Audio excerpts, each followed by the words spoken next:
Hello hi everyone, welcome back to culture and history channel.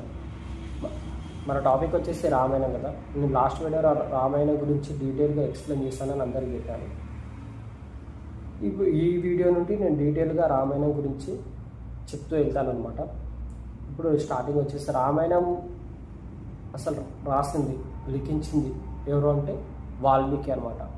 Valmiki రామాయణంని రాసింది. ఏ లాంగ్వేజ్లో రాసిండు? సంస్కృతంలో రాసింది. మనం అప్పట్లో హిందీ తెలుగు అనేది ఏం లేదు.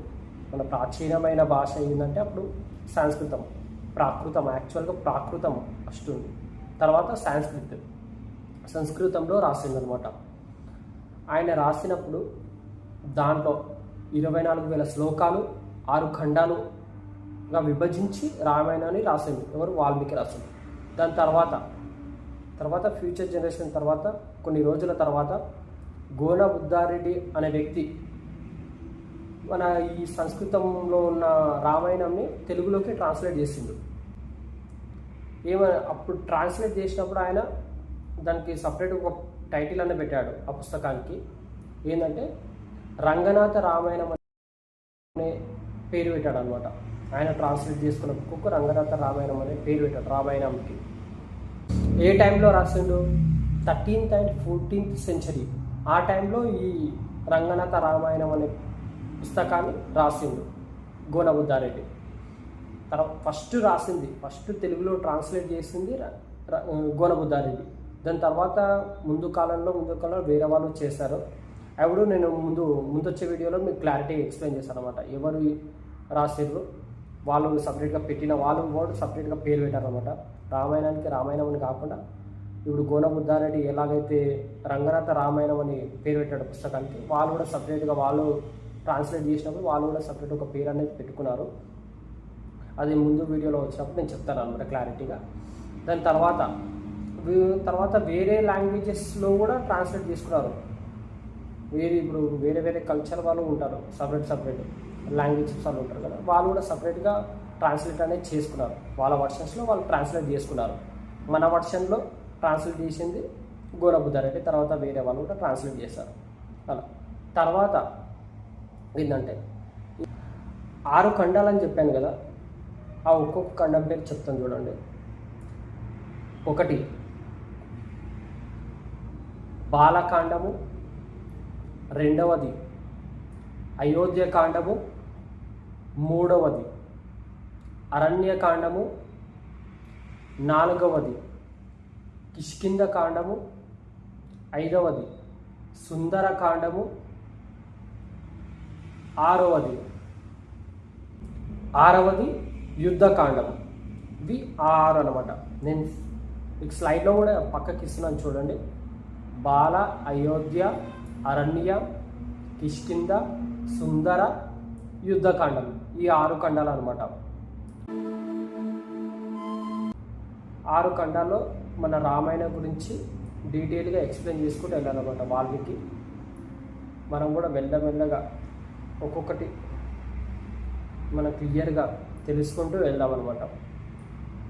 నేను క్లియర్గా తెలుసుకొని మీకు కూడా క్లియర్గా అని చెప్తాను అనమాట వీడియోస్లో. ముందు వీడియోలో క్లియర్గా చెప్తాను అనమాట. ప్రస్తుతం ఈరోజు మాత్రం మనం ఇదే అనమాట. ఇంతవరకు చూసుకున్నాం. ఎక్కడి వరకు చూసుకున్నాం? రామాయణంని రాసింది వాల్మీకి, తర్వాత తెలుగులో ట్రాన్స్లేట్ చేసిందేమో గోన బుద్ధారెడ్డి. దానికైనా సపరేట్గా పేరు అనేది పెట్టారు పుస్తకానికి, అది రంగనాథ రామాయణం. తర్వాత మనకు రామాయణంలో 6 ఖండాలు ఉంటాయి. బాల, అయోధ్య, అరణ్య, కిష్కింధ, సుందర, యుద్ధకాండాలు. ఈ 6 ఖండాలు ఉంటాయి అనమాట. ప్రజెంట్ మనం తెలుసుకున్న టాపిక్ ఈరోజు రామాయణంలో ఇవి అనమాట. తర్వాత నెక్స్ట్ వీడియోలో తర్వాత నేను వేరే టాపిక్ అనేది చెప్తాను అనమాట.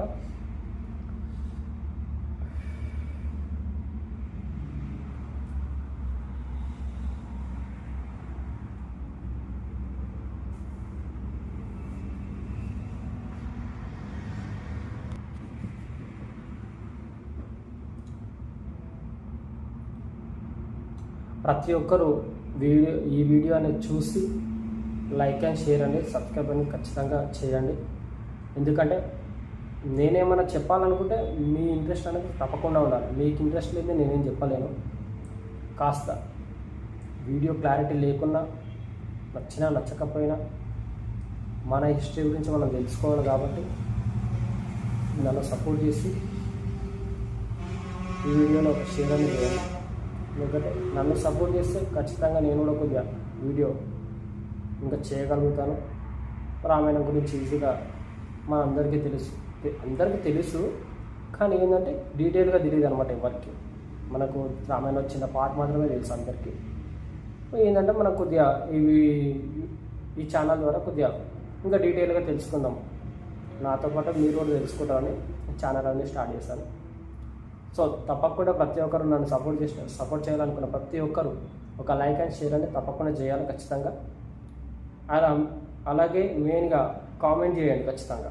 కామెంట్ మాత్రం మెయిన్గా, ఎందుకంటే నేను ఇలా క్లారిటీ వీడియో గురించి కానీ మీకు ఏమైనా డౌట్స్ ఉంటే కానీ నా దగ్గర నాకేమైనా ఐడియాస్ కానీ టిప్స్ కానీ ఇవ్వాలనుకున్న ప్రతి ఒక్కరు కామెంట్ అనేది చేయండి ఖచ్చితంగా. నేను కూడా కామెంట్ నుండి అది ఎలా ఉన్నా సరే నేను తీసుకుంటాను, పాజిటివ్గానే తీసుకుంటాను. ఎందుకంటే నేను ఇప్పుడే స్టార్ట్ అయినా యూట్యూబ్ జర్నీ అనేది. నేను ఖచ్చితంగా పాజిటివ్గానే తీసుకుంటాను. నేను కూడా ఏమైనా చేంజెస్ కావాలంటే ఖచ్చితంగా చేంజెస్ అనేది చేసుకుంటాను. సరే, ఓకే, థ్యాంక్ యూ. ఖచ్చితంగా సబ్స్క్రైబ్ అయితే చేసుకోండి, బెల్ని ఆన్లో పెట్టుకోండి, సబ్స్క్రైబ్ చేసుకోండి. Thank you.